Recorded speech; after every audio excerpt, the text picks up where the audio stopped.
An explosion at night. All that month, Andrew worked from early morning till late at night. He loved his work. His patients were already almost well. The results of his work were even better than those of Dennis. The epidemic was coming to an end. On the 10th of November, Dennis suddenly rang him up. "Manson, I'd like to see you. Can you come to my place at 3 o'clock? It's important." "Very well, I'll be there." On their way to Dennis' house, he saw Dr. Bramwell. "Oh, Manson, my boy, I'm so glad to see you." Andrew smiled. Dr. Bramwell, unlike Lewis, had been friendly towards Manson all that month. "Of course, we have all heard of your work with the typhoid cases, and we are proud of you, my dear boy. You must come to see us one evening." Andrew promised to come. When Andrew entered Dennis' room, he saw immediately that something was wrong with Denny. He was very sad. After a moment, he looked up. "One of my patients, a boy, died this morning," he said coldly. "And besides, I have 2 new typhoid cases. What shall we do?" Andrew stood at the door, hardly knowing what to say. "We have to do something about it," he began. "We must write to the Ministry of Health." "We could write a dozen letters, but it won't help us, I tell you. No, there is only one way to make them build a new sewer." "How?" "Blow up the old one, and let's do it tonight. But there will be a lot of trouble if it becomes known." Danny looked up angrily.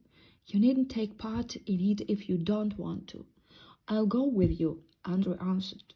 He understood it was a crime and dangerous game with the police. They might even strike him off at the very beginning of his beautiful career. Yet, he himself didn't know why he couldn't refuse.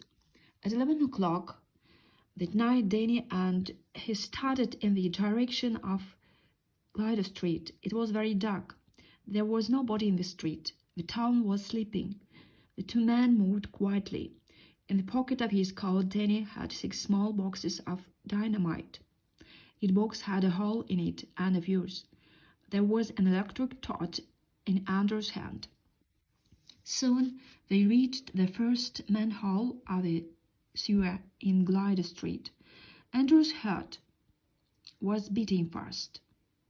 It was very difficult for them to open the cover, but after a short struggle it was done. Andrew took the electric torch out of his pocket. They saw a tawny stream running on the broken stone floor. "Nice, isn't it?" Danny whispered. "Take a look at the terrible holes in the floor." "Take a last look, Manson. People are dying because of these, but the council doesn't want to do anything." No more was said. Andrew's hands trembled, but he worked quickly. They set fire to the fuses, then threw the boxes into the dotted stream, put the manhole cover back in its place, and ran into the darkness. They heard an explosion. 2, 3, 4, 5, and the last. "By God!" Andrew shouted. "We have done it, Danny." He felt it was the best moment in his life. He almost loved the other man now.